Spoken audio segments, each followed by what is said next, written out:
Yo traigo el cura. ¿Qué es un mojón? ¿Qué es una coordenada?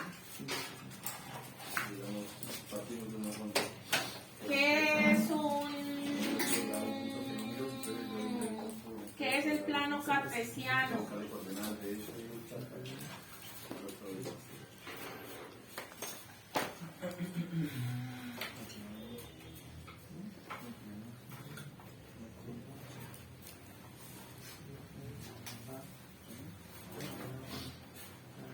¿Qué es una estaca de chaflán? ¿Qué es una estaca testigo?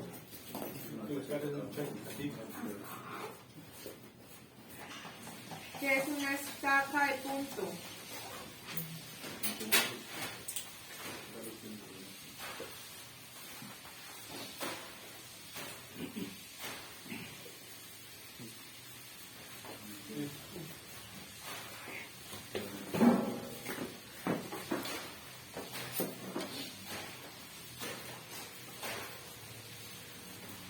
¿Qué es un perímetro?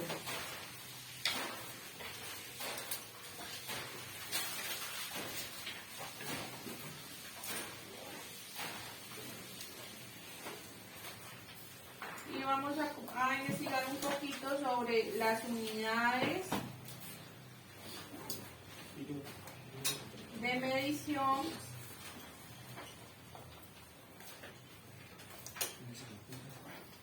usadas en Colombia.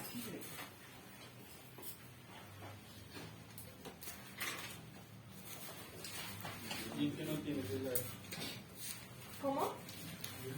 No importa, porque es como que vamos interpretando, unos vamos a ir leyendo las definiciones, las socializamos, se las explico si tiene alguna duda.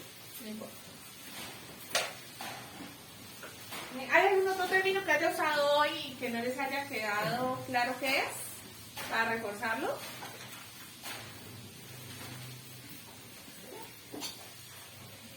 ¿Se acuerdan que les dije que anotaran los términos que no entendieron? ¿Sabes que si no estamos en el lote?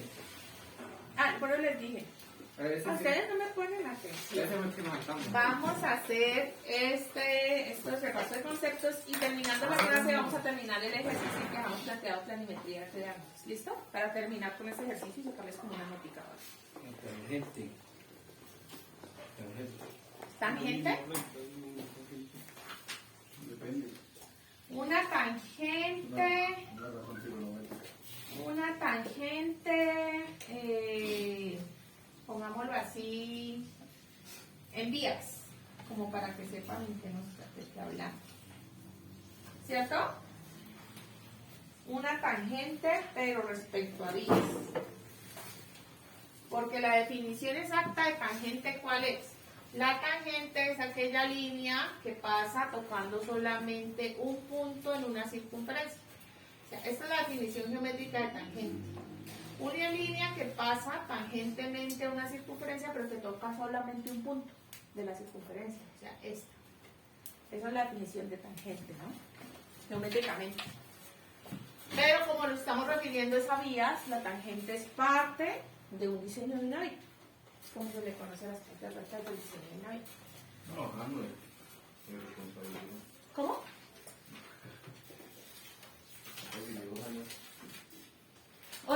Otro conceptico.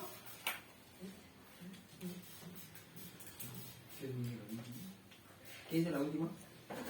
Tangente, pero estamos entonces refiriéndonos a vías, ¿no? Porque como les digo, concepto de tangente hay muchos, Estacas de aquí. geométricamente.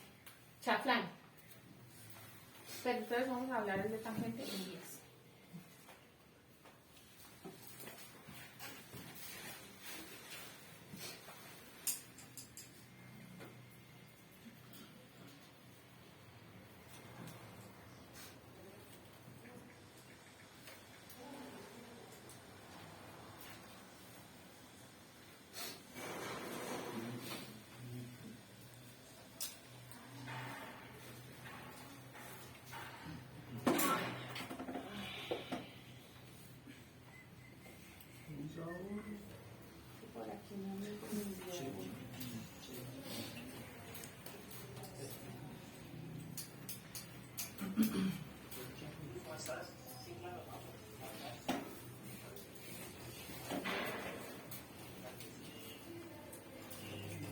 pues vienen enfocados como tener más o menos también ese tipo de dice, para que tengan claro también muchos aspectos cuando uno está haciendo topografía.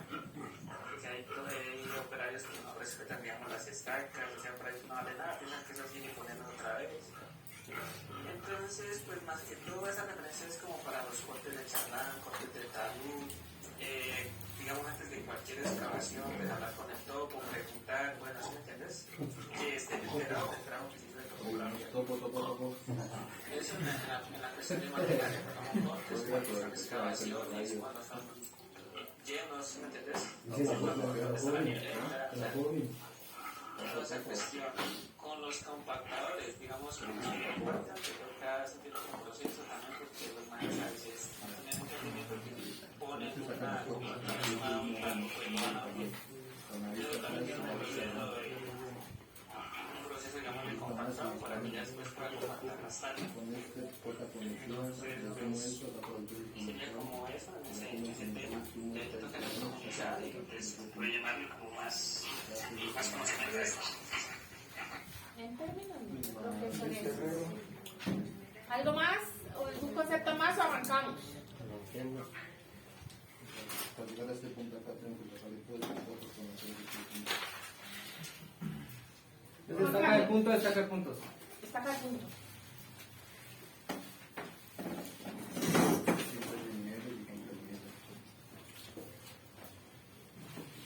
Lo hicimos acá con la derecha. Aquí está el plano de qué? ¿Ah? Plano cartesiano. Póngales ahí que se me olvidó. Que no somos como general. Plano cartesiano.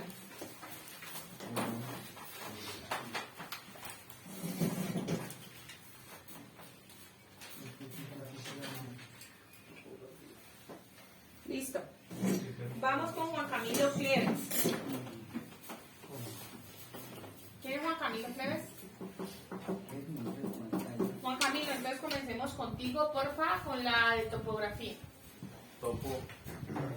Topografía. Son dos palabras. Es una palabra. No tiene que significar. No, porque topo significa algo y grafía significa otra cosa.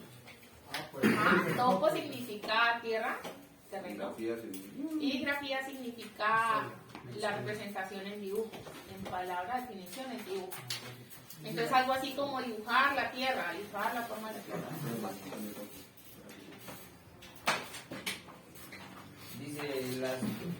Dice la topografía es la ciencia que estudia las características y detalles de la superficie terrestre con el objetivo de representarlas de manera precisa en un plano o mapa, abarcar tanto aspectos naturales como montañas, valles, ríos y lagos, como elementos artificiales como carreteras, edificios y límites territoriales.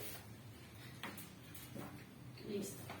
Entonces, como podemos ver, la topografía es la ciencia que nos plasma las características del terreno. Estamos hablando entonces de la planimetría y altimetría del terreno en un plano. Entonces, en un plano, ¿cómo ubicamos la planimetría? Con coordenadas X y Y, como las expliqué en el plano cartesiano, ¿ok? Entonces, de esa forma ubicamos nosotros la planimetría. ¿Y cómo ubicamos nosotros la altimetría en un plano? En el dibujo de un plano, ¿cómo ubicamos la altimetría? ¿Cómo la representamos? No, por un punto conocido.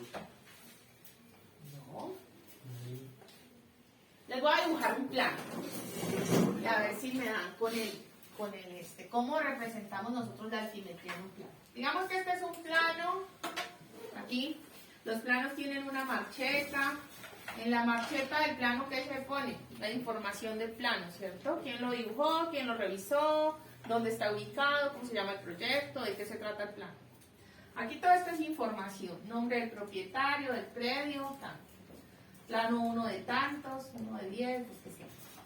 El plano que tiene que llevar siempre un sentido de orientación. Estamos hablando del plano topográfico, ¿no?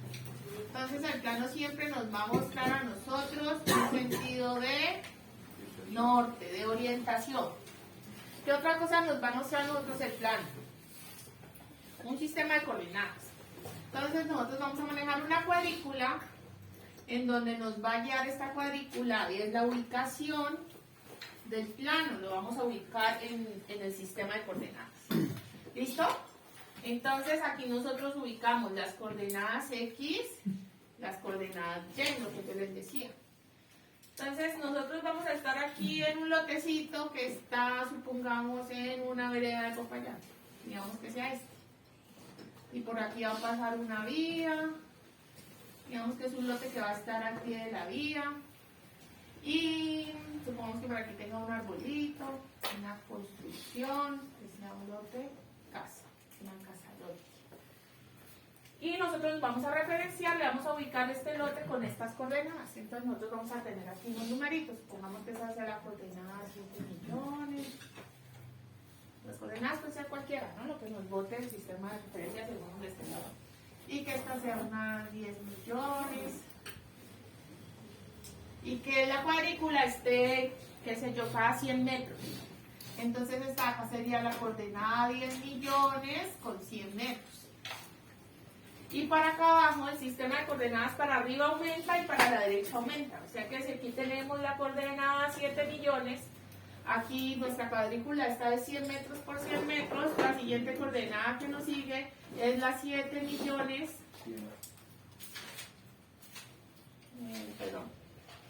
Las 6 millones 9.900. ¿Cierto? 900, ¿no? Así. 6.999.000. Y ya la que nos sigue, bueno, vamos mermando 100 y aumentando 100. Para arriba aumentan las Y y para la derecha aumentan las X. Entonces lo que nosotros tenemos aquí en realidad, ¿qué sería? ¿Cómo definimos nosotros esta cuadrícula? Un plano cartesiano. Es la definición de nuestro plano cartesiano. Coordenadas Y, coordenadas X. Este punto va a tener una coordenada, nos venimos por aquí, medimos nuestra coordenada en Y, nos va a dar un valor. Nos bajamos por aquí verticalmente, nos va a dar una coordenada X, otro valor. Estamos teniendo la ubicación horizontal, la planimetría de este punto en este plano cartesiano, con coordenada X y coordenada Y. Estamos hablando de planimetría, hasta el momento de planimetría. Y así cada uno de estos puntos los podemos ubicar en un plano cartesiano. ¿Listo? Ubicamos el árbol, ubicamos la casa, todos los detalles que pueda tener nuestro levantamiento. Y ubicamos la vía. Ahora sí, estos en términos generales son las partes de nuestro plano. Y ya lo que nosotros le aumentamos es información adicional. Por ejemplo, cuánto mide aquí, si mide 102 metros. Foticas, que uno le llama, ¿sí? Entonces aquí que mida, no sé, 600 metros, lo que mida. Y uno lo que hace el resto ya son los adornitos del plano. 80 metros. Y ya lo que uno hace es un cuadro informativo acá, depende del plano que estemos haciendo. Entonces uno, por ejemplo, pone área construida tanto, cuánto mide esta áreacita construida, que mida, qué sé yo, 10 metros cuadrados, área total. Entonces, como ya sabemos cómo sacar el área de un cuadrado, de un rectángulo, entonces sacamos esta areacita y ahorita hacemos el ejercicio numérico y esta areacita, no sé, que nos bote 500 metros cuadrados, una casa lote. ¿Sí? Este es nuestro plano. Entonces, supongamos que el plano que queremos representar, queremos que tenga la información planimétrica, pero también que tenga la información altimétrica. Hablando de altimetría, ¿cómo lo representamos en un plano topográfico? Supongamos que esto sea la vía y que el terreno sea en bajada, ¿sí? Digamos que acá haya una quebradita. Hagámosle aquí a esto una quebrada. La parte baja, que sea una quebrada. Le ponemos el sentido del agua, muy importante, hacia dónde corre la quebrada. Quebrada, zanjón, río, lo que sea. ¿Sí? Entonces, ¿cómo hacemos nosotros estas curvas de nivel? Supongamos que esta es la parte alta del terreno, entonces las curvas de nivel regularmente vienen determinadas por unas líneas oblicuas, como la que estoy poniendo aquí, y vienen representadas como uno las quiera poner, ya sea cada metro, ya sea cada 50 centímetros, según el detalle con el que nosotros queramos tomar nuestra topografía. ¿Listo? ¿Listo? ¿Cómo? ¿Es la altimetría ahí? Sí, es parte de la altimetría. Entonces, si nosotros aquí tenemos en este punto una cota, hagamos otra curvita de nivel por acá. Mira, andaba marcador de otro color. Bueno, si nosotros tenemos otra curvita allá, y esta curva es nuestra cota, representa nuestra cota 1800, y estamos en bajada, y estamos cada metro, hicimos las curvas de nivel cada metro. ¿Esta cómo se me llamaría esta curva de acá? ¿Cómo? Esta es nuestra curva. Todos los punticos de esta curva están a la misma altura, sobre el nivel del mar. Están a la altura 1800 porque esta curva se llama 1800. Z. Sigue siendo 7. Esa es nuestra coordenada Z. Pero nosotros vamos a hacer la curva cada metro. Quiere decir que de este punto a esta siguiente curva el terreno me ha bajado 1 metro. ¿Cierto? Porque vamos descendiendo hacia la quebrada. O sea que las coordenadas van a ir disminuyendo. La coordenada es Z, la altura. Si esta es mi curva 1800, ¿cómo se me llama esta curva? La siguiente. 1790. Entonces esta es la curva 1799. Todos los punticos que están sobre esta curva van a tener la misma altura. ¿Listo? Estamos en un terreno que va bajando. Que va bajando. Entonces, ¿qué pasa? Todas estas curvitas van a tener un nombre, 1798 y así sucesivamente. Con este tipo de curvas nosotros podemos representar en el plano la altimetría y la forma del terreno. ¿Qué pueden saber ustedes con este plano? Si yo leo que aquí está la cota 1800 y aquí está la curva 1799, 1798, que aquí es una vía y que aquí pasa una quebrada. ¿Qué concluyen ustedes con eso? Un terreno en descenso. La parte superior, el acceso está en la parte más alta. ¿Qué otra cosa concluyen?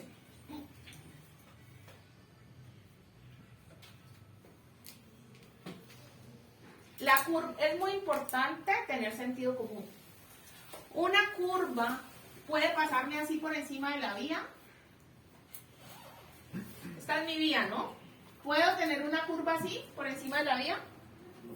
¿Por encima? Sí. Atravesando la vía, ¿sí puedo tener una curva a nivel? No. Sí. ¿Sí o no? Sí. Sí. Digo que sí. Porque si va disminuyendo, igual la vía es parte del terreno. Pero no me puede atravesar la vía. ¿Por qué no me puede atravesar la vía? ¿Ya ves el terreno? Porque este punto de la vía y este punto de la vía, ¿qué tienen? 3 niveles. ¿Ah? Oh. ¿Cómo son las vías? Planitas, horizontales.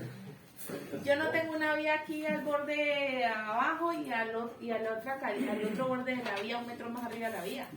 No, la vía es planita.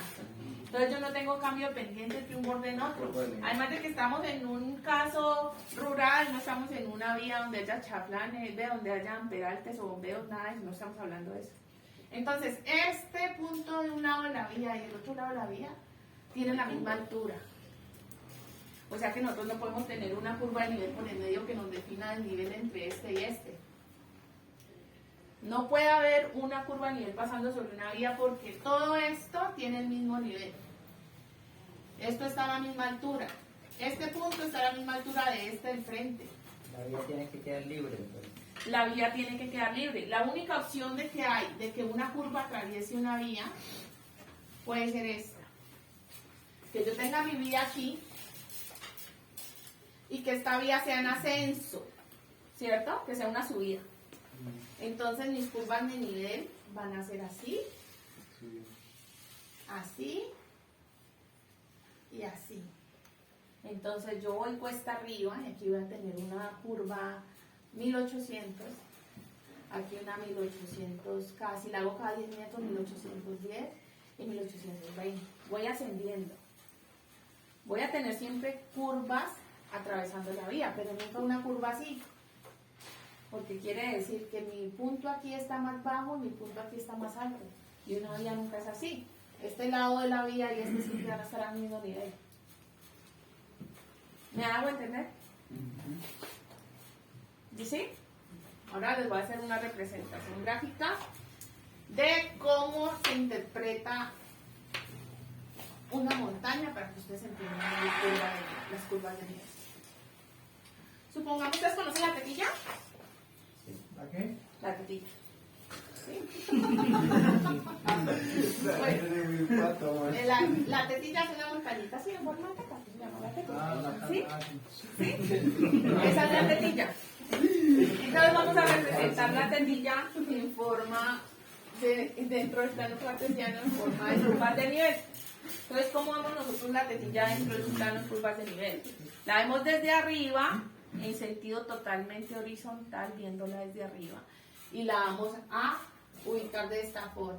Vamos a tener una curva de nivel aquí y vamos a ir bajando con curvas de nivel según la forma de la tetilla. Vemos que la tetilla sea un poquito alargadita, que no sea perfecta. Un poquito alargadita. Bueno, esta es la tetilla en mi plano. ¿Sí? Entonces, si yo le doy aquí a esta cota una cota 1800 y la voy a poner cada 10 metros, ¿cómo se me llama esta siguiente curva que le sigue? ¿Cómo se llama? 1990. Esta va a ser la 1790 porque estamos hablando de que vamos descendiendo. Esta es la copa. Hasta aquí. ¿Ya?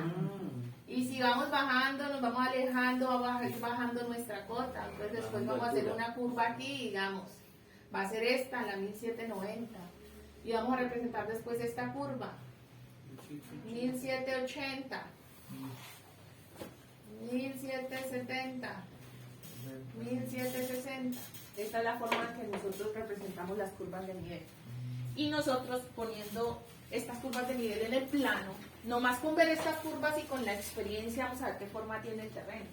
Porque si son curvas circulares, vamos a saber dos cosas, según el número, que es un hueco, una depresión. Por ejemplo, si estos números estuvieran al contrario, la 1800 aquí. Tenía un hueco ya. Exactamente.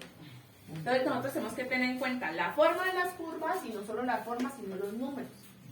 Porque si tomamos esta numerología así, estamos hablando de una montañita.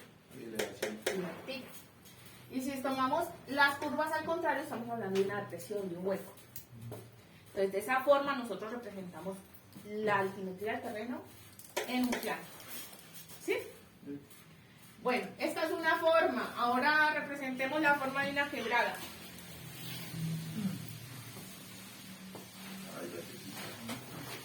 Todos los planos son iguales. Entonces es nomás saber el comportamiento de las curvas y ya al ver un plano vamos a saber qué es lo que está representando. Supongamos que tenemos aquí un río. Así. Así. ¿Listo? El río, como les dije, siempre tenemos que representarles el sentido de cómo corre el agua, ¿no? Entonces el río está así, el sentido es hacia arriba. Entonces las curvas de nivel en los ríos siempre se van a representar de esta forma. Siempre.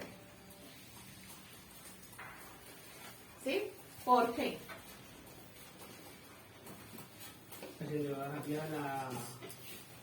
corriente. El agua siempre va desde cotas altas a cotas bajas. Eso es cosa de la naturaleza, no hay cambio, ¿no? Sí. Entonces el agua siempre de la montaña al valle, siempre. Entonces, El agua siempre, sea un río, sea una quebrada y encañonada, por muy superficial que sea el cañoncito, siempre el agua va a ir encañonada. Entonces, eso es lo que nos representa esta forma, el cañón por donde va el agua. ¿Sí? Y ahora lo mismo, donde veamos estas formas, siempre es o zanjón o quebrada o río. ¿Sí? Donde veamos estas formas de curvas así. Y en los planos cartográficos casi siempre las quebradas o ríos son representadas por línea, punto, punto. Entonces ya vamos a ver que por ahí va una quebrada. ¿Listo? ¿Cómo sabemos si la quebrada en ascenso o descenso? O sea, el sentido del agua. No el ascenso o descenso, porque siempre va en descenso. El sentido del agua, ¿cómo lo sabes? ¿Por las flechitas? ¿Qué tal que no tenga flechas? No, porque no estamos... Pues en un plano regularmente tú les pones las flechas, pero si no las tienes, Por las curvas. Desde la parte inicia de la parte No, más. señores. por la numeración. Uno por la numeración. Entonces aquí vamos a tener la cuota 1800, si el sentido es para allá, y acá va a ir disminuyendo. Y si el sentido es al contrario, pues comenzamos aquí en la 1800 y acá terminamos en la 1700, 1600. ¿Sí? Según la numerología, como sea el avance, sabemos cuál es el sentido del agua. ¿Y cuál es la otra forma? La forma de la curva. Si la curva va haciendo este como obelisco hacia allá, quiere decir que es el sentido del agua. ¿Listo? Siempre va a ir en la forma hacia donde indica la curva. Siempre va a tener la forma en el sentido de avance. ¿Cómo? La parte de los marítimos, los riscos, me parece, no, los riscos tiene esa el agua. Uno tendrá que para parte profunda para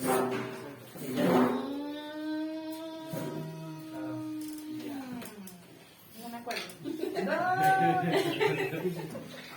Pues dices cuál. Pero sí sé cuál es. Bueno. Claro que sí. Ahora, vamos terminando el concepto, ¿no? Y vamos en los conceptos. ¿Cómo representamos planimétricamente en el plano y altimétricamente en el plano topográfico? Son como nuestras dos grandes ramas. Terminamos esa definición. ¿Les quedó clara la definición? ¿Sí? No me claro lo de la tetilla. Disculpame, ¿eso va en la vía o es una montaña por detrás? La tetilla es una montaña. Una montaña. No, tu montaña con esa forma. Ahora que salga, no, aquí no la ven. ¿De dónde la verán? Se ve casi de todo para allá. Busque cuando esté por ahí alguien que sepa y dice, muéstrame dónde está la tetilla, ya entiendo. Sí, de verdad, porque se ve casi de todo para allá. Se ve la forma intacta.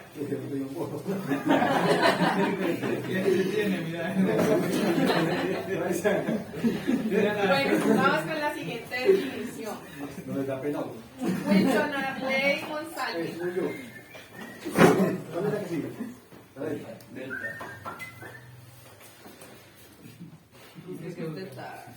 No, con veneno.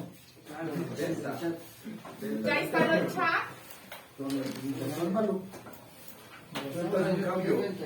Un delta. Esta en topografía. Es un cambio que llama a la estación. No.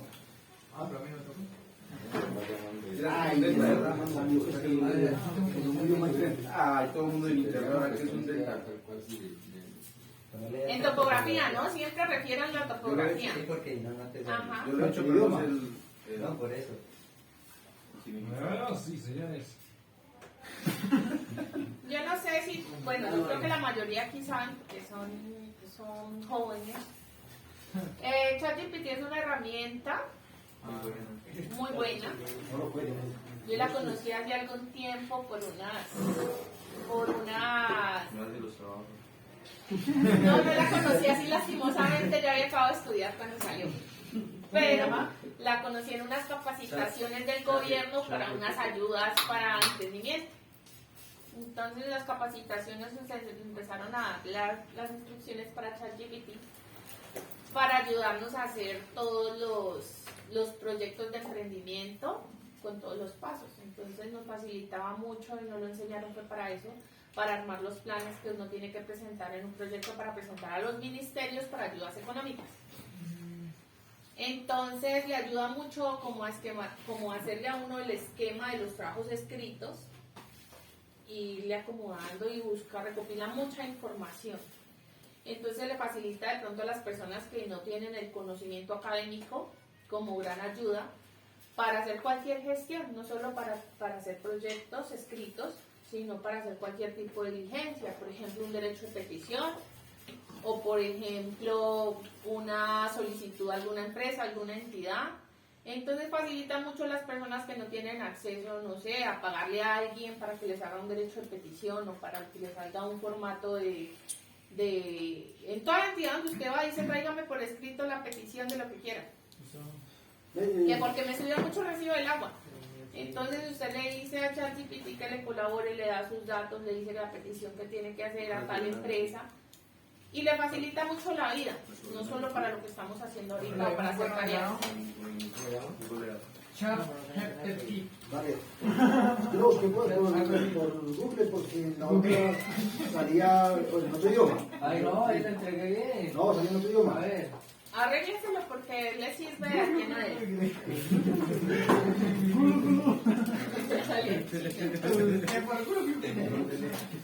¿No tienes Google Real? Hola, Carlos. ¿Cuál es? Hola. Ay, no me la silencia. Por Google Chrome también. Claro, no. Ahí sirve. Cualquiera, pregúntele a la inteligencia artificial por WhatsApp también. ¿Por Meta o qué? Eso por mí Por también. Meta también, es lo mismo. O si no, por favor, presten al compañero un celular para que él nos lea la definición mientras tanto y vamos avanzando. No, Google. Pero yo no me sabía eso. Es esa que está en ya. En Google, pero es cualquiera. Esa leí yo. No es para que... Ah, ya vi. Ah, sí, arriba. Es que me acuerdo para... Bueno, dice así, el término del tabial se refiere a una zona o forma triangular que se genera en una intersección vial, normalmente entre dos o más vías que... No. ¿Pusiste delta vial? Eso lo No, pon delta topografía, porque no estamos hablando del término delta vial. En topografía, no, ¿cuántos celulares me da un cambio? Yo lo recibo todo. Delta vial no. Yo lo busco en el negro.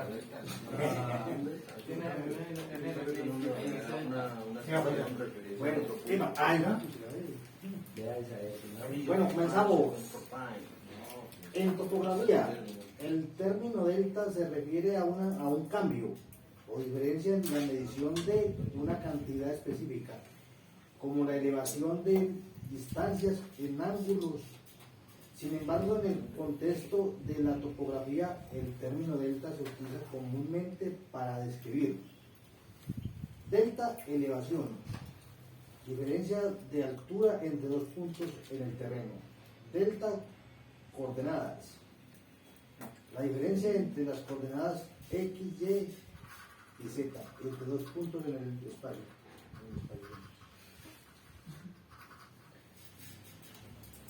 En general, el delta se utiliza para calcular expresos cambios y diferencias en las mediciones topográficas, la que funcionalmente para determinar la posición y la forma del terreno.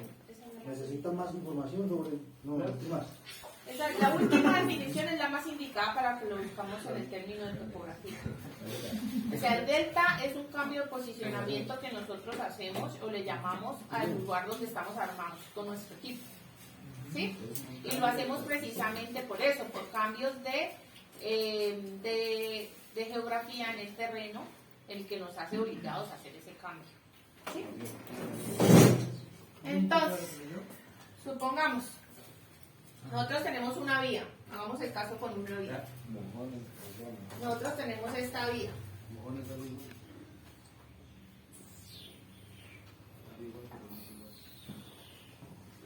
¿Listo? Nosotros tenemos esta vía. Entonces el delta, como lo veíamos en la definición, está representado por un triángulo. Y en la topografía nosotros lo tomamos como un cambio. El cambio lo tomamos sinceramente porque nos impide el sentido de avance en nuestra visual como equipo, ¿sí? Entonces nosotros estamos aquí en el delta armados, pero nosotros tenemos que tomar esta curva y digamos que aquí hay una montaña como la que representábamos hace rato. Aquí está la técnica, ¿sí? Y nosotros necesitamos tomar el levantamiento de toda esta vía en esta curva. Pero si yo estoy armado aquí, no me va a dejar ver hasta dónde voy a tener mi visual. En esta línea, hasta ahí voy a poder ver. ¿Sí? Entonces el delta es ese cambio que nosotros hacemos de posicionamiento por cuestiones de geografía. Entonces nosotros vamos a de aquí radiar, les voy a explicar cómo es la radiación del equipo para poder dibujar y hacer el levantamiento. El equipo me va a radiar esta distancia y me va a leer un ángulo respecto a una norte que nosotros leemos. Supongamos que la norte es hacia arriba. Nosotros guiamos el equipo aquí. Y el equipo lo que me va a leer es ángulos y distancias, como la triangulación que hemos venido viendo. Entonces el equipo me va a radiar este punto, porque yo necesito es dibujar mi vía. Después me va a radiar este punto respecto a esta norte, supongamos. Ahora lo ponemos así como el sentido de las manecillas. Me va a dar este ángulo con esta distancia, a partir de mi delta, que es donde yo estoy instalado. Después me va a dar este ángulo y esta distancia. Así exactamente en todo punto que yo quiera dibujar. Entonces digamos que ya acabé este lado de la vía. Hasta aquí alcancé a ver. Ahora me voy por el eje. Es muy importante levantar ejes y lados, siempre. ¿Por qué? Porque es importante levantar los ejes y los lados. ¿Qué cambios hay? La altura. Estamos hablando de una vía, vamos a tener bombeos o vamos a tener perales. Entonces es importante tomar borde, eje y borde, siempre. Y si hay cunetas, lo mismo, borde, cuneta, profundidad de cuneta. Porque la idea es dibujar con el mayor detalle, tanto planimétrico como altimétrico. ¿Listo? Entonces acabo este lado, después acabo mi eje y sigo con el otro lado. Mando mi láser aquí donde está el cadenero con el prisma. ¿Listo? Con el bastón en prisma aquí. El equipo vuelve y me mide ángulo y distancia con el láser. Y así vamos a radiar desde el equipo todo. Cuando yo haya acabado todo lo que puedo radiar desde mi posición, lo que hago es otro delta, que significa el cambio de posición. Entonces yo me voy a cambiar de aquí y me voy a pasar aquí y armo mi equipo aquí.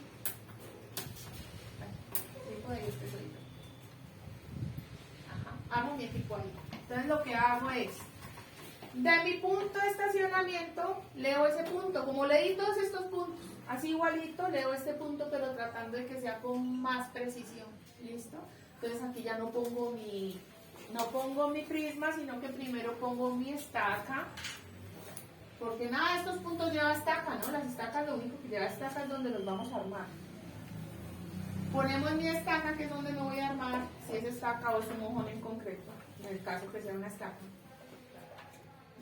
Estoy aquí armada y leo mi punto aquí en la estaca, pongo una plomada de punto. ¿Saben lo que es una plomada de punto? Sí. Pues la plomada de punto la voy a poner aquí. La voy a poner un auxiliar aquí, un cadenero o la auxiliar que sea, me voy a poner la estaca ahí. Y la plomada de punto sobre la estaca y sobre una puntilla.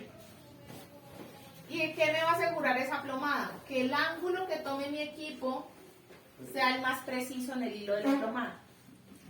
Entonces yo tomo el ángulo, volteo a ver allá, miro la plomada, el hilo de la plomada, amarro mi equipo y lo dejo amarrado en ese ángulo. Y ahora lo que hago es retirar la plomada y pongo mi bastón. Mi bastón con el prisma, ¿sí? Ese bastón y ese prisma, todo eso llevan partes nivelantes, tiene un ojo de pollo, entonces la persona que está con el prisma recibiendo la medición del equipo debe hacerse totalmente vertical con el... ¿Saben qué es un nivel ojo de pollo? No. Es el de la burbuja, el redondito. Entonces ese equipo tiene un nivel y cuando yo me cambio de delta a delta tiene que ser muy preciso, entonces tiene que ponerme el prisma mirando hacia el equipo y totalmente a plomo. Para yo poder tomar ahora sí la distancia, cuando él esté a plomo totalmente, yo con mi equipo disparo el láser llega, regresa y el equipo con su memoria interna y su programación, ¿qué me arroja? ¿La distancia qué?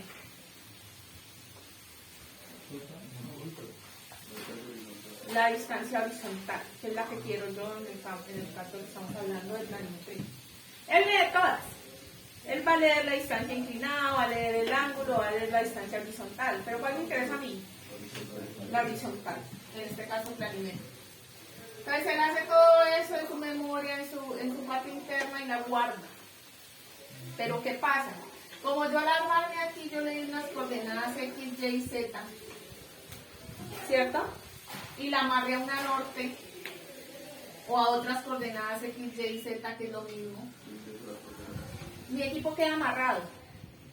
Y cuando yo lea este punto, él va a hacer simple y llanamente una triangulación, ¿cierto? Entre este otro punto que yo me amarraba anteriormente, él va a hacer este triangulito. Porque todo es mediante triangulación. Y con ayuda de este triángulo y el plano cartesiano, él me va a hallar las coordenadas de este punto. ¿Sí? Es muy sencillo. Tenemos el plano cartesiano y él va a subir y simple y llanamente en sus cálculos internos va a hallarme esta altura. Vamos a campo. ¿Cómo? Vamos a campo. ¿A campo qué? Eso, pues. Hay que irse para Tampa a hacer eso. Al campo. No, en cualquier parte puede eso. No, pero sí puede. ¿Sabes lo que quieres practicar? Práctica. Ah, no, pero primero tienen que entender esto, porque si no lo entienden aquí, era mucho menos en el campo. ¿Me hago entender? Bueno, entonces, el equipo lo que hace es triangular. Yo le he dicho, todo se trata de triangulación. ¿De qué consiste un triángulo? De medidas y ángulos. Entonces, el equipo lo que hace es decirme, esta es mi coordenada X, esta es mi coordenada Y. Él halla esta altura y coge, y a esta cota Y le suma esta diferencia y ya nos da la cota Y de acá. Coge esta cota X y como es hacia la izquierda, entonces él saca esta distancia X y a esta coordenada le resta esta distancia porque estamos yendo hacia allá. ¿Sí? ¿Vamos hasta ahí? Si no vamos, me dicen. No, no, Entonces, sí, vamos. acá ese es el punto base para todo. Sí, estamos amarrándonos. Cualquier punto ¿Sí? lo puede amarrar. Estamos amarrándonos en un punto conocido, porque todos los que estamos midiendo son desconocidos. Entonces tenemos para hallar algo de allá, tenemos que tener un punto conocido, con coordenadas X, Y y Z. Entonces la que hace es sacar todas estas medidas, con esta medida X, coge y a esta coordenada X le resta esta distancia y nos da la coordenada X de acá, ¿cierto? Y a esta distancia Y le suman a esta distancia y nos da la coordenada de acá, Y de acá. X, Y y Z. ¿Y la altura? ¿Cómo el equipo nos da la altura de este punto? ¿Cómo nos la da? Haciendo la operación. Amarrando la norte. No, la norte estamos hablando de planimetría. Estamos hablando de altura. Como yo les dije, la estación toma distancia horizontal, vertical. ¿Y se acuerda el ejemplo que les hice acá del tanque de agua? Sí. ¿Qué nos botaba el equipo? Una altura. Ese mismo ejemplo es el que el equipo está manejando aquí. Entonces él toma distancia horizontal, distancia vertical y con esas dos distancias hace una triangulación y me halla el desnivel entre este punto y este. Entonces simple y llanamente, si él dice, aquí estamos en la cota 1800 y acá me da una altura superior 1 metro más, entonces la cota aquí es 1801. ¿Estamos? El mismo ejemplo que el tanque, pero de este punto a ese punto, no un tanque. Que estamos a diferentes alturas. Ahora, ese delta que estamos allá, estamos hablando del cambio de delta. Como yo ya le di de aquí para allá, me armé aquí, y para poder amarrarme de aquí, estando amarrada aquí, ¿qué hago? Cuando uno va en avance de algo, ¿qué hace uno para no perderse? Se devuelve. Marca. Marca o se devuelve. Y usted tiene una marca anterior que es esta. Entonces usted viene, se arma aquí, voltea a ver atrás y usted ya sabe estas coordenadas y ya sabe estas porque el equipo se las acabó de dar. Entonces se arma aquí, se amarra con estas coordenadas y continúa. Y va amarradito, va amarradito, va amarradito. Y eso es lo que uno como topógrafo siempre está pendiente, de que le concuerden las coordenadas. Va haciéndole esto. Entonces yo digo, si el equipo aquí me mide una coordenada X mayor, si aquí tengo coordenada X 100, X igual a 100. Y yo sé que mi norte es para allá. Y acá el equipo me leyó que la coordenada X acá era 200. ¿Qué pasó con el equipo? Mayo, está mal. ¿Por qué está malo? Se tiran mal los coordenadas. ¿Pero por qué? Movimiento. Más factura no. Estamos hablando de planimetría. X y Y es planimetría. Se movió, va en elevación. Porque las coordenadas X hacia acá aumentan y hacia allá disminuyen. Yo tengo que estar muy centrada para dónde está mi norte. Y si mi norte está allá, yo les digo que el plano cartesiano. Entonces, si yo estoy aquí, mi orden, este es mi eje Y para que aumenta y este es mi eje X para que aumenta. Si yo tengo un punto aquí con coordenadas X igual a 100, ¿por qué estando un punto más hacia la izquierda me va a dar 200? No está bien orientado. Tiene que disminuir porque mis X aumentan hacia la derecha y este punto está más a la izquierda. O sea que este punto, si este me dio coordenada 200, está mal. Porque si me está dando coordenada 200 y si mi X va hacia la derecha aumentando, quiere decir que si aquí es el punto 100, el punto 200 tiene que estar por acá, más hacia la derecha. Hacia la derecha aumenta. Entonces ahí está mi sentido común donde digo, no solo puedo yo confiarme en una máquina, que porque todo lo hace y porque es mecánico y está pues programado, no. Porque si yo le meto datos malos, él me arroja más datos malos. Entonces yo digo, me está botando coordenada 200. No, me amarré mal, metí un dato mal en la estación. Algo pasó. Tengo que volver a iniciar y ver dónde está el error. Entonces, si aquí es mi coordenada 100 y aquí me da una distancia de 100, ¿aquí qué coordenada sería? 100 también. ¿Cuánto es un metro? De 100. Digamos que aquí yo te doy coordenada 100. 0. Me vuelvo 100, aquí estaría en 0. X es igual a 0. Toca amarrar la 0. Ajá. Sí, así funciona el plano cartesiano.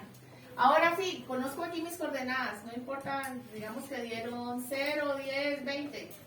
X, Y, Z. Y comienzo nuevamente a radiar los puntos que desde aquí no veía, pero que de acá sí veo, porque la montaña quedó al frente. Entonces comienzo con mi dibujo. Radio aquí, radio aquí, radio acá. Radio todos los puntos para dibujar. Y termino mi levantamiento. Eso es el cambio de delta. Simple y llanamente cambiamos de posicionamiento por nuestra geografía. ¿Y qué nos impide ver la geografía? Nos restringe la visual de trabajo para poder levantar una vía, un lote, o un lindero, un cerco, un río, una quebrada. ¿Ya? ¿Alguna pregunta hasta ahí? El delta normalmente mide plano nomás, horizontal nomás, o también en altura. El delta es un punto. Delta es el cambio. El delta es un punto donde tú te vas a armar para guiar con el equipo. Sí, sí. Ese es llamado delta. Y ese punto va a tener coordenadas X, Y y una altura, porque estamos a nivel del mar más alto. Pues siempre vamos a tener un X. Y cuando nos cambiemos a este va a tener otra X, otra Y y otra Z. ¿Listo? ¿Alguna pregunta? Bueno, ya explicamos la definición de delta.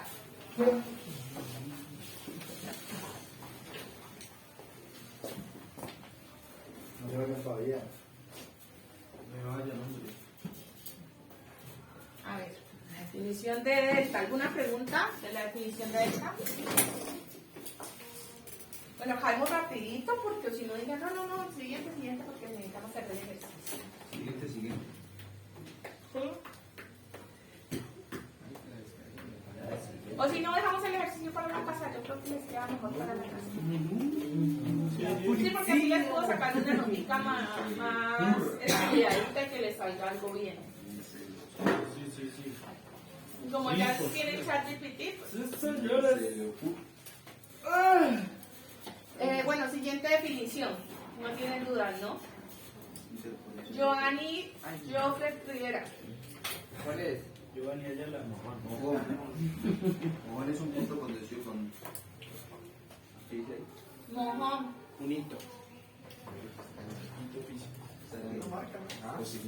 En topografía, un mojón es una señal o marca física que se coloca en el terreno para indicar un punto específico. También se le conoce como hito, marca o señal geodésica.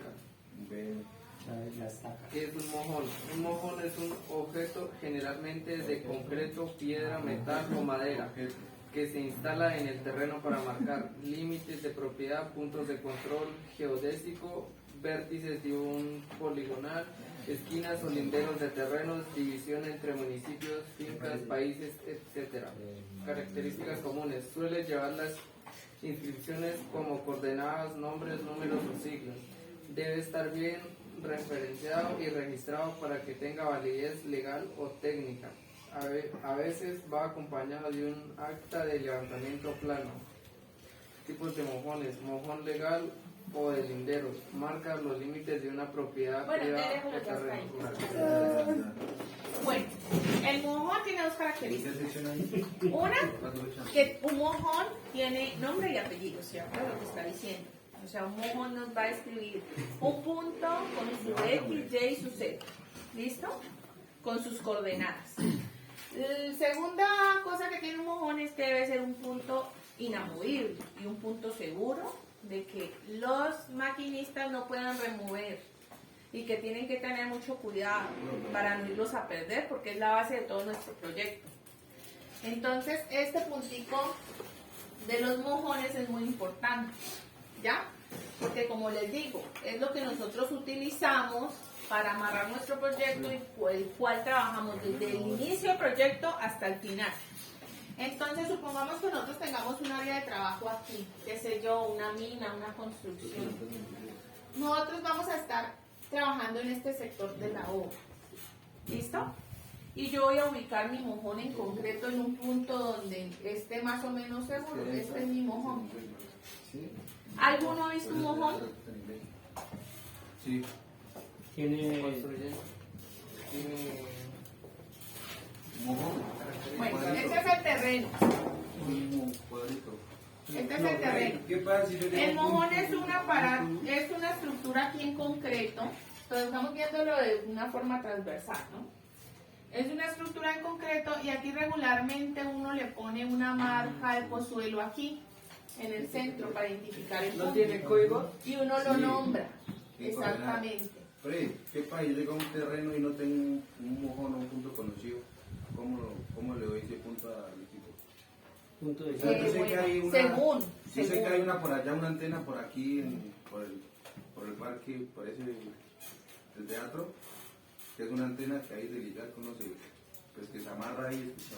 Bueno, O yo no sé. estamos mezclando muchísimas cosas. Bueno, No, pero primero sí, que sí, todo, sí. hay levantamientos o proyectos que exigen de que tú te tengas que amarrar sí o sí a unas coordenadas de cierta red de coordenadas como ligar. ¿Sí? O hay proyectos particulares en lo que les interesa saber es el área del terreno, más no tanto la ubicación. Entonces, esto depende del tipo de trabajo que estés haciendo. Ahora, si tú eres dueño de este lote, un terreno particular y que simple y llanamente necesitan construirlo y necesitan el área y los desniveles, las curvas de nivel, entonces tú puedes empezar con unas coordenadas arbitrarias. Simple y llanamente tú te guías donde sale el sol, ubicas la norte y te inventas estas coordenadas. Le pones, por ejemplo, estas coordenadas 1000, 2000, 3000. Estas van a ser las coordenadas de este punto, de este mojón donde yo voy a arrancar. Y la voy a guiar con mi norte, que para allá es la norte. Y con eso arranco, son coordenadas arbitrarias. Pero te van a dar orden a tu trabajo. Ahora, si estás trabajando en un proyecto gubernamental, en un proyecto de una vía oficial, de un predio oficial, de para una curaduría, para una, no sé, para un urbanismo en barrio, cosas así. Hay unas placas de ligar que están referenciadas a lo largo de la vía panamericana. Entonces esas placas son estos mojoncitos que estamos viendo aquí. Yo he visto ahí uno en la aldea, hay otro frente al Sena, hay otro llegando al parque, donde está esa estatua del, ¿cómo se llama esa estatua que está ahí? Esa es de sabio Antonio Nariño. Ahí hay otra placa ligada. Y esas placas son estas en concreto, están ahí entre los separadores de vía.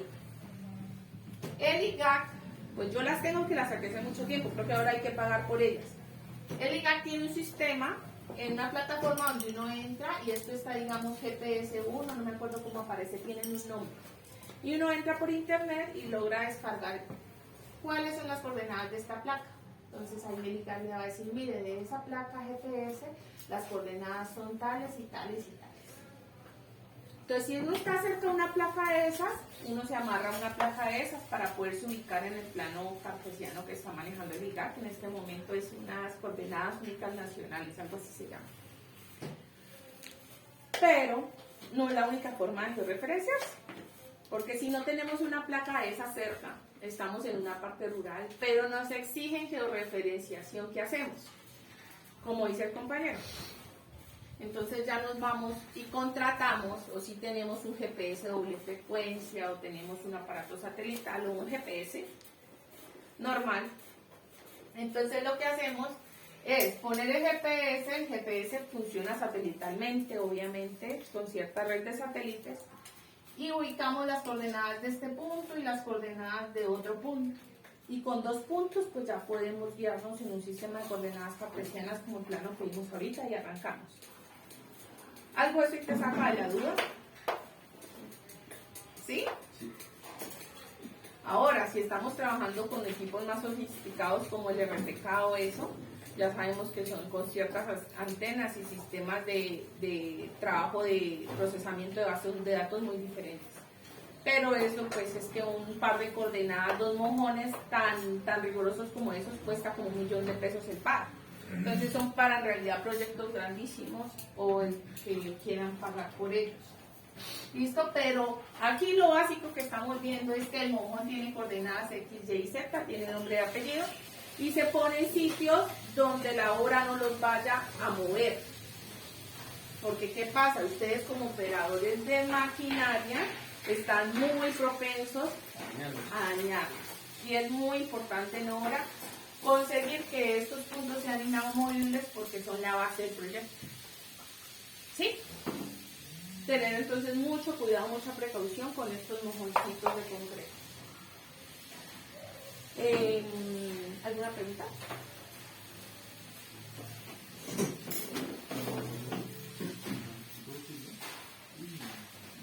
Vamos con la siguiente definición. Adrián Felipe Tavares. No vamos a cantar a esos. Toca dejarlos de tarea. Adrián Felipe Tavares. ¿Cuál es? No, pero... El que sigue, sus coordenadas.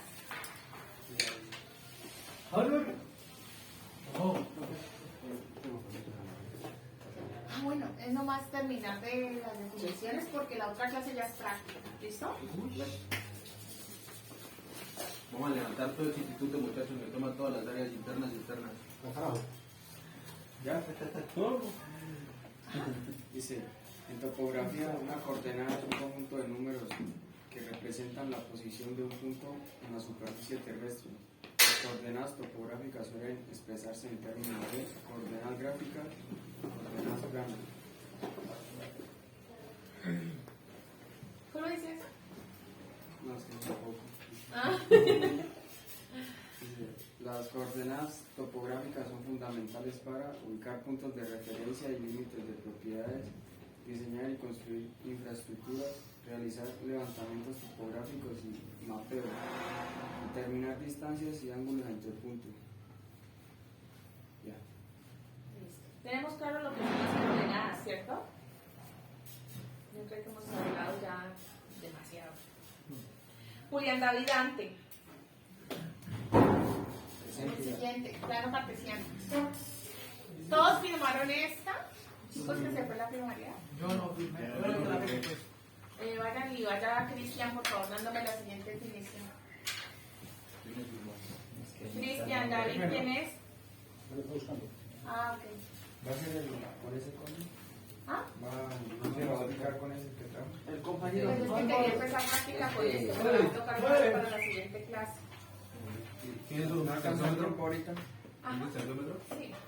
Ya. Pero esto es muy fácil, es como un metro pero rápido. Un metro así, láser. 3.50, de aquí a ahí. 3.50. Ya sabes, tengo la mano. Vamos a picar motor.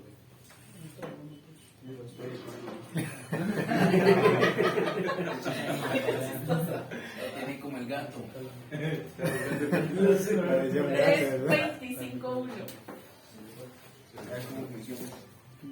Ya, cacharrero. Es que es cacharrero, yo creo que le puedo explicar. Pero acá desde la pared, desde el aparato santo. Sí, O sí, sea, porque si no, no había forma de tú ponerlo. Sí, porque Sí, no, por eso lo puse de así. aquí donde salen, sino desde acá. Ajá, atrás. porque eso si no, no había forma así de medir la Bueno, tienes que ver bien que diga distancia inclinada o horizontal, porque también tiene distancias inclinadas. Bueno, ¿a dónde íbamos? Que se nos acabó la clase. Sí, hasta las 2. ¿Ah? A las 2, está loco. Me desmayo. ¿Hasta qué hora ya? Hasta las 12:30 o 1. Hasta las 12:30. 12:30 o 1. Mejor dicho, a las 12:30 les dejo la tarea. El profesor nos ataca a la 1. No, pero ya a las 12:30 ya hacemos en la tareita ya. No, o sea, para que las lleven. Porque es que si les pongo ahorita, yo quiero que en la casa se sienten a pensar un poquito sobre la tarea. Cacharreen, y ya acabemos la En topografía, el plano cartesiano es un sistema de referencia fundamental que se utiliza para ubicar puntos en el terreno de manera precisa mediante coordenadas X y Y. A veces Z. ¿Qué es un plano cartesiano? Un plano es bimensual formado por un eje horizontal y un eje vertical. ¿Para qué usa la topografía? ¿Ya? ¿Cómo? ¿Ahí ya acabó? ¿Cuánto cuesta ese animalito? Léamelo otra vez. El plano cartesiano es un sistema de referencia fundamental que se utiliza para ubicar puntos en el terreno de manera precisa mediante coordenadas X y Y.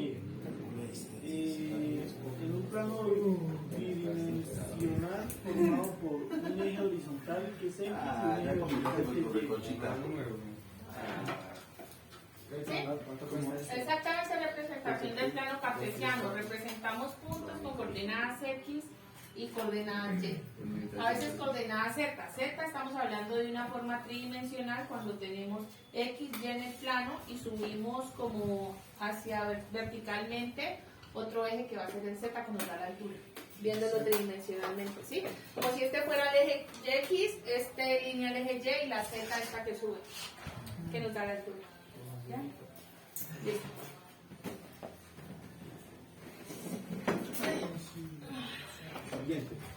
Siguiente.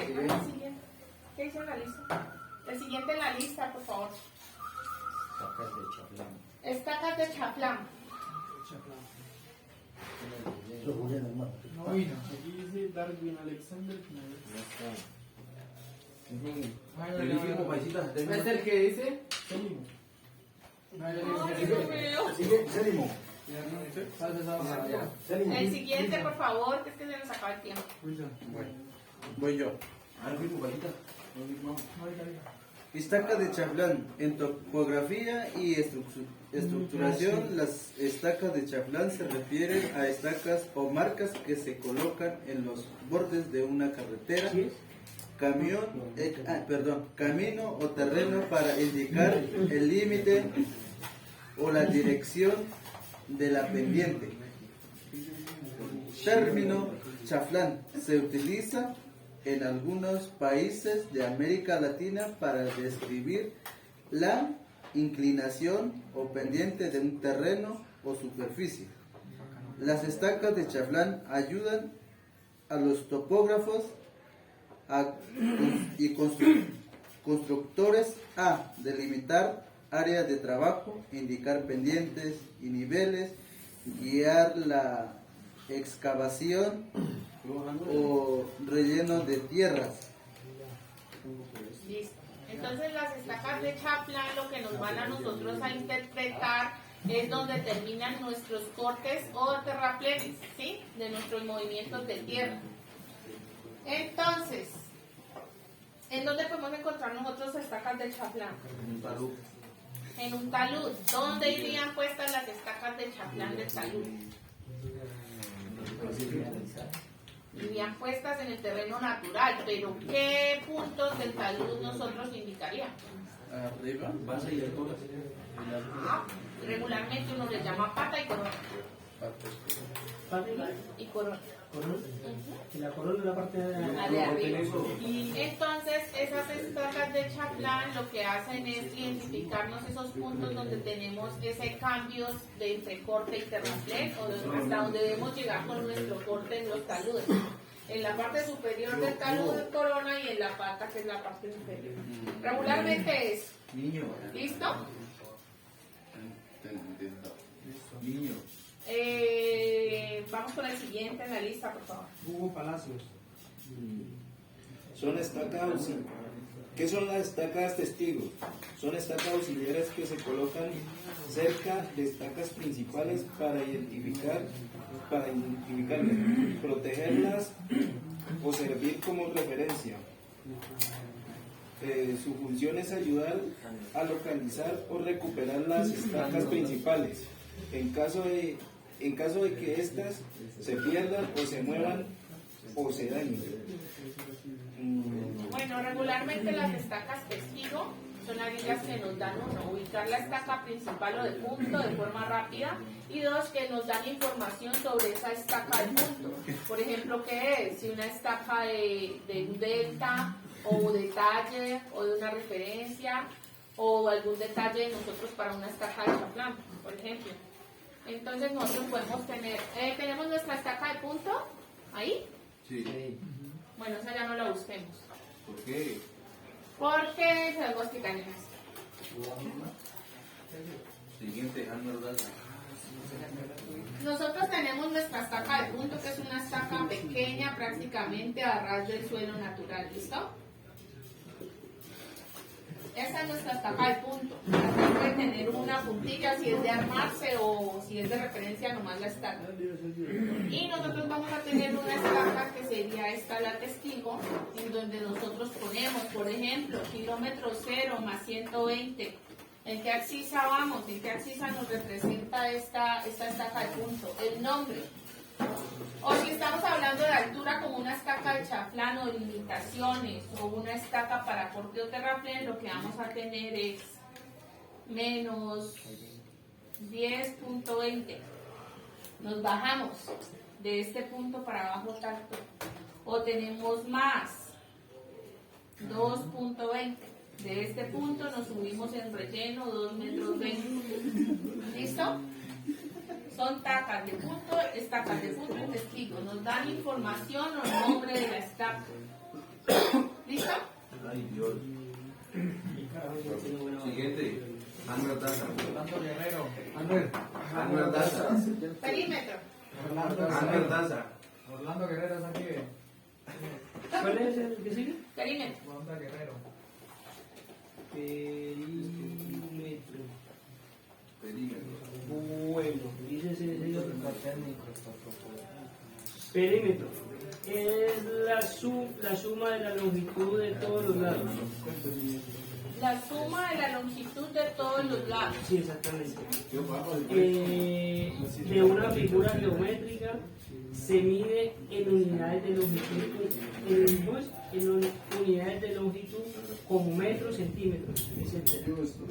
Unidades de longitud. Entonces, cuando estamos hablando del perímetro, digamos en un predio, el perímetro nos estamos refiriendo a esta parte exterior, y cuál su significado es la suma de todas estas medidas. Todo lo que mide esta parte, digámoslo así, en nuestro ejemplo más básico, el cerco.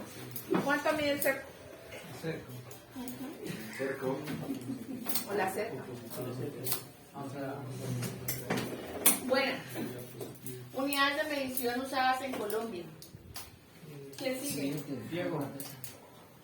Ana Ordaza. Diego Valdés, dice ahí. ¿Cómo estaban chismosos? Pues aquí se lo paga el profesor.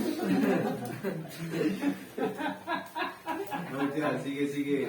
Espera, digo que sigue. Tuvo para Orlando Guerrero ya. Entonces sigue Kevin. De los ojos el láser, no, por favor. Diego Alejandro Valdés sigue, mano. A lo bien, vea. Diego Alejandro Valdés. Unidades de medición usadas en Colombia.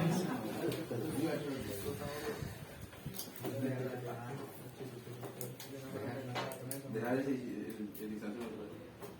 Yo le mido la distancia. Orden, por favor, orden. No me vergüenza.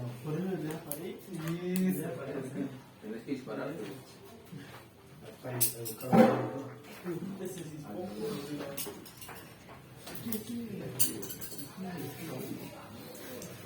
Hombre, no añades, hombre. ¿Será que da más sueño uno hablando o dictando? Ambas. ¿Ambas dan sueño? Las unidades de medición se refieren A ver, escuchemos al compañero. Esos dos chinos, por favor, se sientan.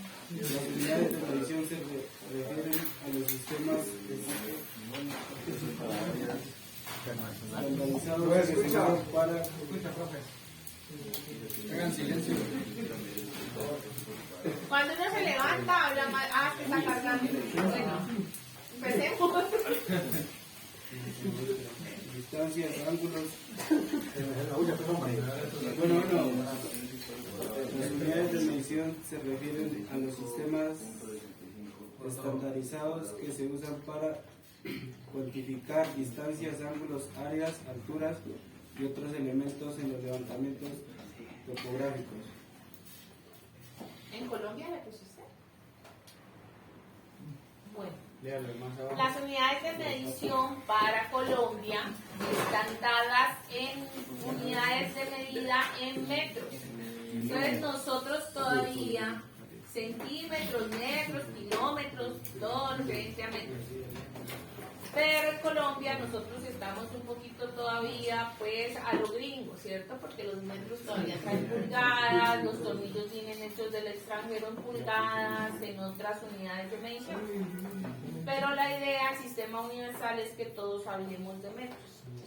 Entonces, uno habla de metros y dentro de los metros está la denominación de hectárea, que son 10.000 metros. Entonces, cuando hablamos de áreas, ya no usamos el término que se utilizaba en la antigüedad, que plazas, que cuarta, nada de eso. Técnicamente, en este momento, universalmente, debemos utilizarlo como lo exigen en Colombia, en unidades milímetros, centímetros, unidades métricas. Y hablar de kilómetros. Aquí no hablamos de millas porque no estamos en la UNAI, sino que hablamos de kilómetros, metros, centímetros, milímetros. Pulgadas solamente cuando sea necesario. Pero si vamos a entregar un trabajo escrito, un trabajo en alguna entidad, todo siempre referido a milímetros, centímetros, metros, unidades métricas. ¿Listo? Kilómetros. Eso. Hectáreas, nada de plazas. La plaza anteriormente era 6.000 y algo metros, ¿sí, no? Algo así, no, nunca me la quise aprender, pero es menos que la Porque en que este programa anteriormente la firma de mi papá, él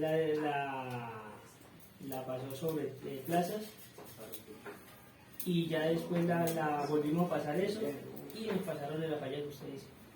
Si ahorita todo lo que ustedes me entreguen oficialmente en Colombia tiene que estar metros, hectáreas, correspondiente también a metros. Una hectárea son 10.000 metros cuadrados. Es 100%, ¿no? Bueno, vamos con el siguiente. Tangente.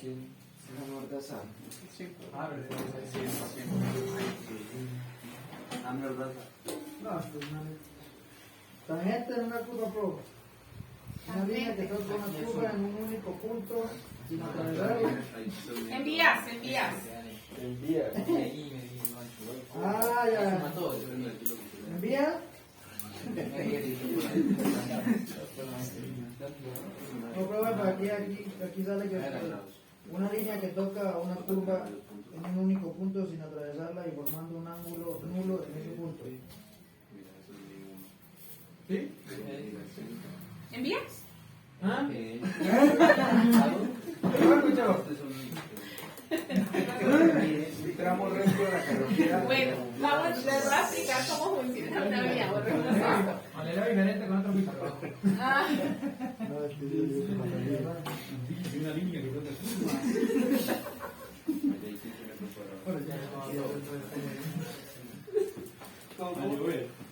bueno, Bueno. cuando nosotros trazamos una vía desde cero, uno trata de irse por donde la pendiente sea más suave. ¿Cómo suben los burros las montañas?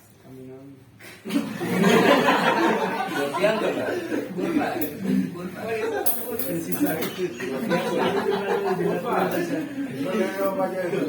Los burros, entonces, ¿por qué caminan en zigzag?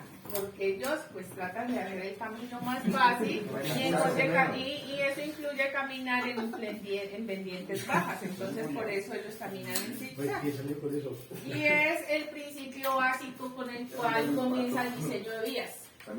¿Sí? Es exactamente como uno empieza a diseñar una vía, como el burro. Entonces lo que se da uno es con una línea de pendiente que esté dentro de lo permitido para poder transitar un vehículo.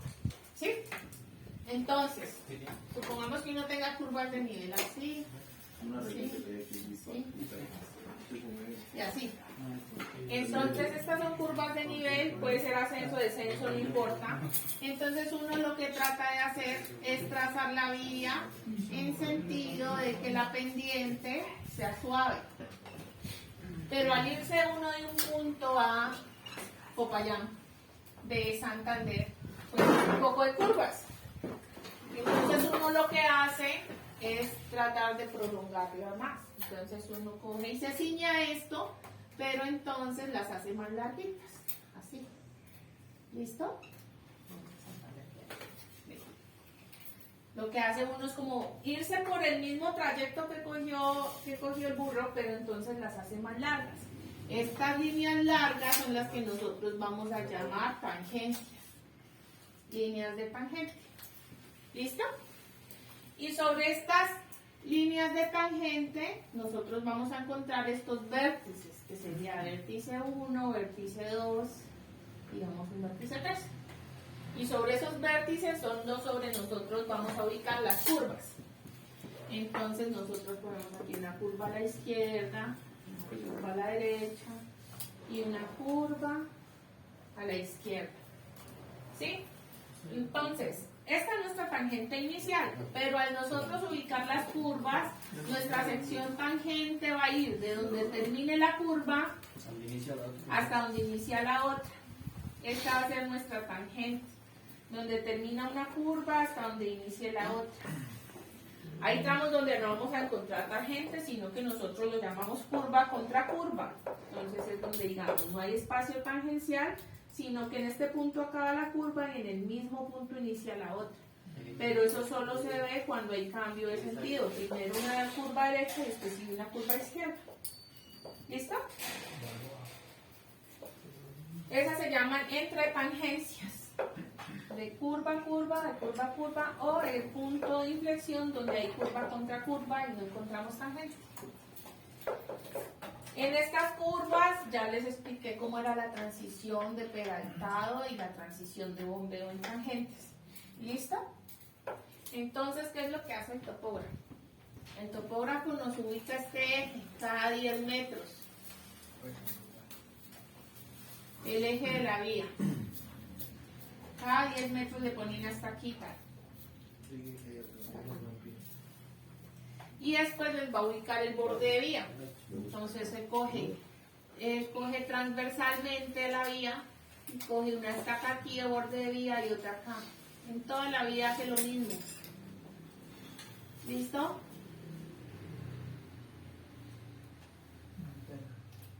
Les va a dar estos puntos, 3 estacas por cada sección. Y en cada una de esas estacas es donde él les va a interpretar a ustedes. Con una estaca de punto o una varilla. Todos tienen diferentes formas de trabajar en las vías según el tipo de terreno. Cuando ya están afirmando, lo que hacen es poner un pedacito de varilla. No sé si lo han visto. Y cuando están en terreno natural todavía se pone la estaca y se pone la testigo. Entonces lo que empiezan es a dibujarle a ustedes el movimiento de tierras. Y aquí les ponen la estaca de punto y la estaca testigo. Y le dice, bueno, aquí es corte. Entonces la estaca testigo le va a decir menos 1.5 para abajo a partir de este punto. Aquí otro y aquí otro. Y eso es con lo que ustedes se van a basar para ir cortando y rellenando terraplano. ¿Listo? Y en estos inicios de tangente y final de tangente también tiene que ir una estaca donde les diga a ustedes inicio y final de tangente. ¿Para qué? Para que ustedes sepan dónde empieza la curva y dónde ir ustedes también perfilando ¿qué? El peralte.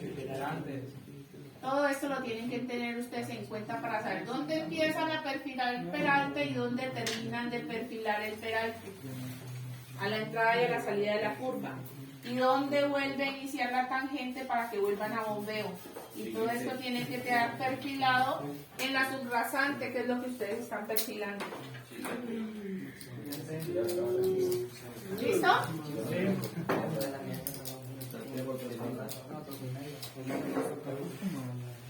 ¿Qué hora es? 2:30. No, que hemos dado Descansa. Era Diego y si no. Miren que es que yo trato. Con Diego sí me decía eso, ¿no?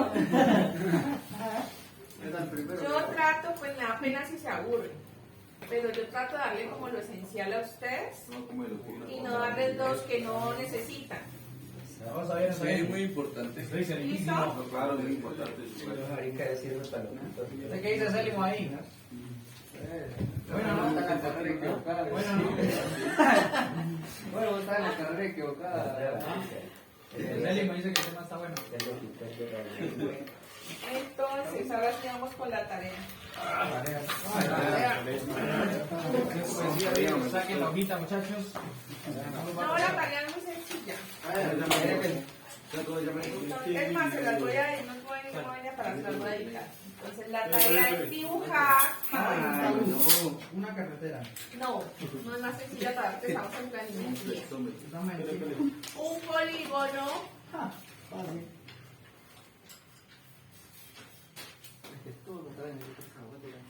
de 6 lados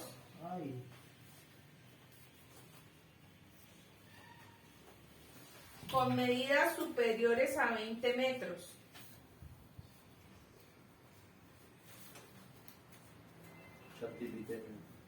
Entre 20 y 30 metros, ¿listo? No, entre 20 y 50, tachen. Superiores de 20 metros. Entre 20 y 50 metros cada lado del polígono. 20 y 50. Cada lado, ¿sí, no?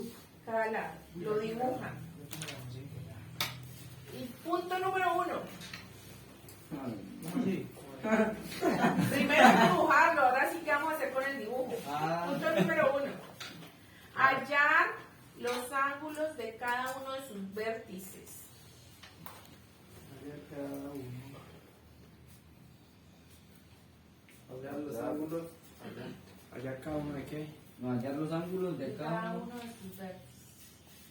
O sea, hallar cada uno de... Los ángulos de cada uno de sus vértices.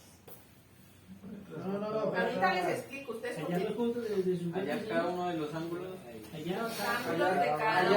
hallar los ángulos de cada... ¿Cómo así? De cada vértice, pues. Hallar los ángulos de cada uno de sus vértices. Espérate, yo lo escribo y espérate. Tú quieres escribir en inglés, espérate. Les estoy dando los pasos para que puedan, ¿no? Hallarlo. Si no les diría sacar el área de ese polígono. Estoy dando los pasos para que sepan más o menos cómo hallarlo. De cada uno de los pasos por alto de la mano. Temperatura por sí al cuadrado. Por de la fórmula. Es decir, la mano. ¿Cómo? ¿Listo? Ahora, triangular. El segundo, ¿no? ¿Cómo? Es la tercera tarea. Triangular. Segundo. Dicho polígono. Triangular. Dicho polígono. Entre paréntesis. Consultar método de triangulación para hallar áreas. Consultar método de triangulación ay, Dios, para hallar áreas.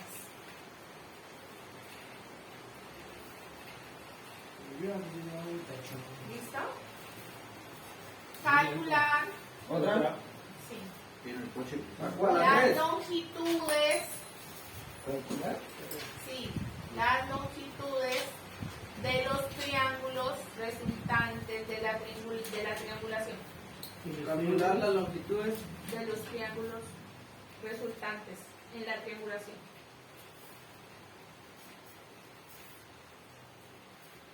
resultantes.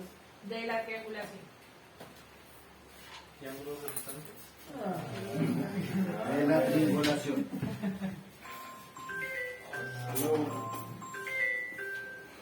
La triangulación.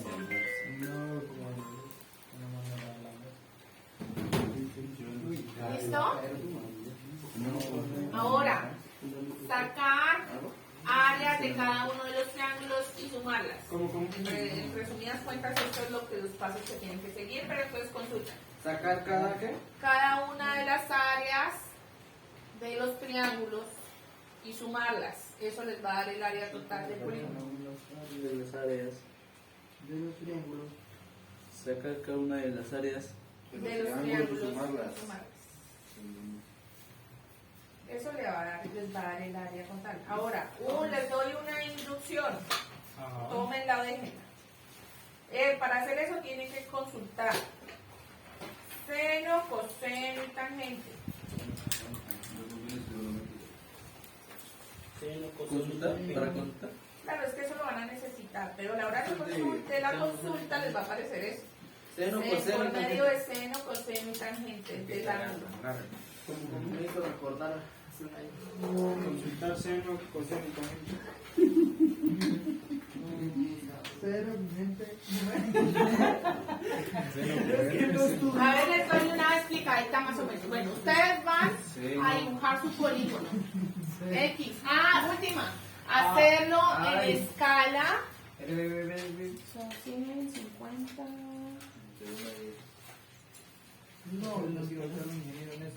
Ya van 6, ¿no? Yo la hago, mano. No, es que es una tarea que yo les di los pasos para que les quede fácil hacerlo.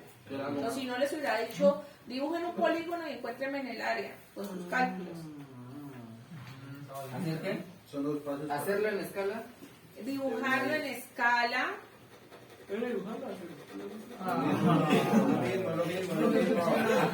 No sé, la que sea de su preferencia tiene que quedarles amplia. No sé qué les quede. Unos 100 les quedaría, son 50 centímetros, mucho. Uno, yo creería que son unos 50. De uno 200, 300. Si es que según en el papel que lo hagan. En la escala 1, 500. Espere. 500, ¿será que está bien? Yo creo que en una hoja milimetrada o así les queda bien en 500. Hacerlo en una escala. Pues entre más pequeña la escala les va a quedar grandísimo el dibujo. Entonces miren la escala, pues, una escala convencional, ¿no? ¿Sí saben cuáles son las escalas convencionales? ¿Cómo? ¿No les han dado escalas? Bueno, les voy a explicar qué es escala. Escala es lo que yo utilizo para dibujar, lo que está en el terreno a tamaño de dibujo. Entonces, por ejemplo, la escala 1-100, ¿qué significa? Significa que 1 centímetro, escúcheme primero, que un centímetro en el papel significan 100 centímetros en el terreno. O da lo mismo con metros, que 1 metro en el papel significa 100 metros en el terreno.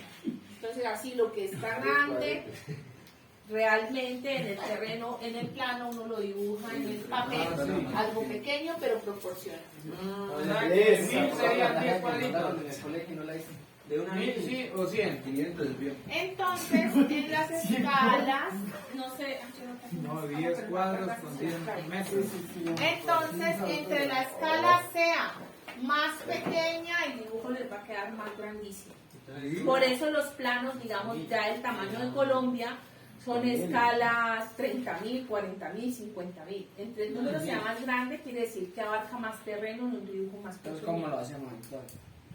Lo que se acomode a tu papel. Por ejemplo, yo creería que a una hoja grande se les acomoda bien el tamaño 1250, 1500, 1300. Va a quedar algo proporcional a lo que podamos dibujar.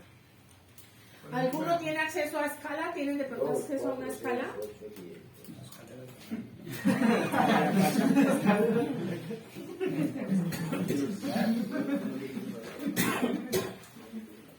¿No tienen acceso a una escala?